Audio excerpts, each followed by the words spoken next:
आमिर साहब, ये अचानक क्या हुआ है? क्या कुछ पकड़ा है जिसका पता नहीं चल रहा है क्या पकड़ा है? इतना सॉफ्ट मौकफ हो गया पाकिस्तान तहरीक इंसाफ का अचानक कि उन्होंने ही कहा था कि हमें इलेक्शन हर हाल में चाहिए, उन्होंने असेंबलियां तहलील की, अब कह रहे हैं कि जी आईनी तरमीम के लिए तैयार हैं, हुकूमत आगे बढ़े। क्या हो रहा है? हाँ, आप सही पूछ रहे हैं कि कुछ ना कुछ पक तो रहा था, पक नहीं रहा है, पक रहा था। वो पक के तैयार हो चुका है और शायद उसको कल हंडिया से निकाल कर प्लेटों में सजा के पेश कर दिया जाएगा। तो जो पकना था वो पक चुका। देखें, अब पछताए क्या होवत जब चिड़ियाँ चुग गई खेत। तहरीक इंसाफ अब अगर मुज़ाकरात की बात कर रही है तो इसलिए कर रही है कि उसको भी ये समझ आ गई है कि जो पीडीएम की हुकूमत है और जो उसके इत्तेहादी हैं वो किसी भी सूरत में सुप्रीम कोर्ट के सामने सरेंडर करने के लिए तैयार नहीं है और उन्होंने मुज़ाहमत का रास्ता इख्तियार कर लिया है। और अब तो सिर्फ वज़ीर आज़म और उनकी काबीना नहीं बल्कि पूरी की पूरी कौमी असम्बली जो है वो खुल के सामने आ गई है। तो उनको भी एहसास है कि एक साल पहले जो कुछ तहरीक इंसाफ की क़यादत सुप्रीम कोर्ट के ख़िलाफ़ बोल रही थी वही कुछ एक साल के बाद पीडीएम की हुकूमत सुप्रीम कोर्ट के ख़िलाफ़ बोल रही है। मिसाल के तौर पे एक साल पहले श्री मज़ारी साहबा ने कौमी असम्बली के फ्लोर पे खड़े होकर कहा था कि ये जो सुप्रीम कोर्ट ने फ़ैसला दिया ये जुडिशल कू है। आज वही कुछ जो कौमी असम्बली में जो करारदाद पेश की खालिद मक्सी साहब ने, तकरीबन वही कुछ है, उसमें भी जुडिशल कू वाली बात ही है। तो कोई फ़र्क नहीं है और उनको पता है कि तहरीक इंसाफ को पता है कि ये इलेक्शन कमीशन जो है वो 11 अप्रैल को जब सुप्रीम कोर्ट को जाकर बताएगा कि जी हमें 21 अरब रुपया ट्रांसफ़र नहीं किया है वजारत ख़जाना ने, तो उसके बाद वो जो इलेक्शन एक्ट 2017 है उसके तहत वो कह देंगे जनाब कि हमारे पास रिसोर्सेज नहीं है और हमने इलेक्शन नहीं करवाना। तो उसके बाद क्या सुप्रीम कोर्ट क्या करेगी? क्या चीफ इलेक्शन कमिश्नर पे लगाएगी वो तौहीन अदालत? तो इसलिए तहरीक इंसाफ की क़यादत को रास्ता निकालना चाह रही है कि किसी तरीके से 14 मई को इलेक्शन हो जाए। लेकिन क्योंकि सियासी कशीदगी जो है वो इस हद तक पहुँच गई है कि अब कोई अपनी अना का बुत जो है उसको गिराने के लिए तैयार नहीं है, कोई भी आइन का एहतराम करने के लिए तैयार नहीं है। तो मुझे नहीं लगता कि ये अगर तहरीक इंसाफ मुज़ाकरात का इशारा दे रही है तो हुकूमत उससे मुज़ाकरात करेगी। हुकूमत ने तो क्लियर कर दिया है आज कि बात होगी तो सिर्फ फुल कोर्ट पे होगी।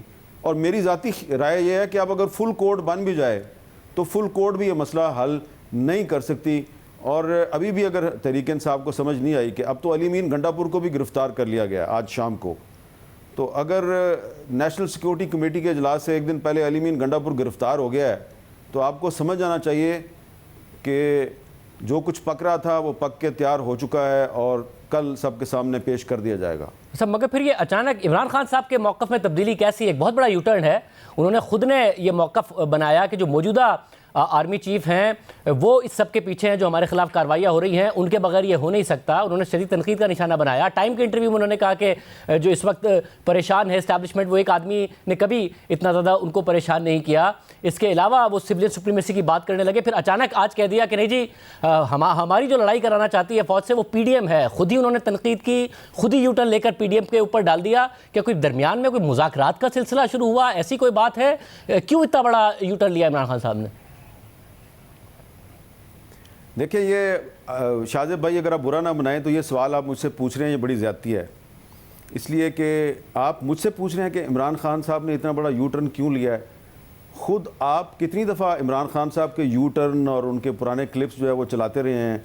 ख़ुद आप कौम को बताते रहे हैं कि इमरान खान साहब हमेशा अपने मौक़िफ़ की खुद नफ़ी कर देते हैं। तो आपको तो अच्छी तरह पता है कि ये इमरान खान साहब की एक पुरानी आदत है, उनकी एक रवायत है कि वो एक बात कहते हैं और फिर उसको डिनाई कर देते हैं। वो बाजवा साहब को लाइफ टाइम एक्सटेंशन की ऑफ़र करते हैं, फिर वो उसको डिनाई कर देते हैं। तो यही कुछ वो मौजूदा आर्मी चीफ़ के बारे में भी कर रहे हैं।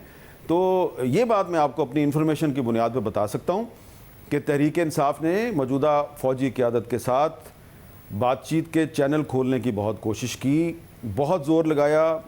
राइट से, लेफ़्ट से, नॉर्थ से, ईस्ट से, हर तरफ से पैगंबर जो हैं भेजे, मैसेंजर भेजे लेकिन उनका ये ख्याल है कि आप हमें सियासत से दूर रहने दें। जब वो इनसे बातचीत के लिए तैयार नहीं होते तो फिर ये उनको प्रेशराइज़ करने के लिए, ब्लैकमेल करने के लिए कोई ऐसा एक इंटरव्यू देते हैं, ऐसी बात करते हैं कि शायद वो प्रेशराइज हो जाएं, तो लेकिन वो नहीं हो रहे।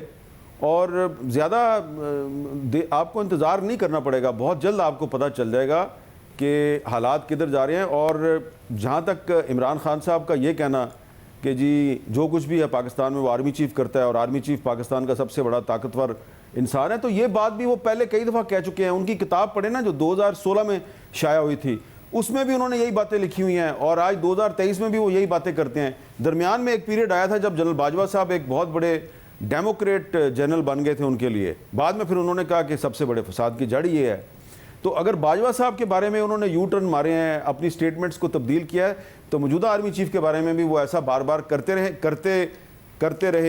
कर रहे हैं और आइंदा भी करेंगे। वैसा मगर फिर इसमें अगर ये जो किया है उन्होंने, ये वाला जो यू टर्न है, कि इसके पीछे कुछ ना कोई पैगाम है कि जी आप अपना मौक़िफ़ नरम कीजिए, एक साथ इंतखाबात हो जाएं, आपके खिलाफ कार्रवाइयों में नरमी आ सकती है, इस किस्म का कोई पैगाम नहीं है? ये खुद ही खान साहब ने कर लिया है, कुछ चीज़ देखते हुए कर लिया है कि कोई और ज़्यादा सख्तियाँ आ सकती हैं, ये देखते हुए कर लिया है अपना मौक़िफ़ नरम?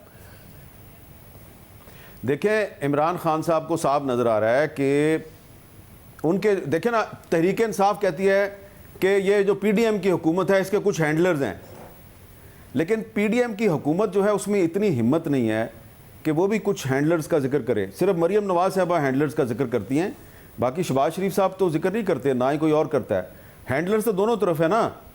तो इमरान खान साहब को उनके हैंडलर्स जो हैं वो ये बताते हैं कि अब आप ये स्टेटमेंट दें, अब आप ये स्टेटमेंट दें, आपकी स्टेटमेंट के फैज़ से ये नताइज निकल सकते हैं। लेकिन वो जो हैंडलर्स हैं उनकी स्ट्रेटजी कामयाब नहीं हो रही। वो जनरल आसिम मुनीर को ब्लैकमेल करने की कोशिश कर रहे हैं, वो ब्लैकमेल हो नहीं रहे।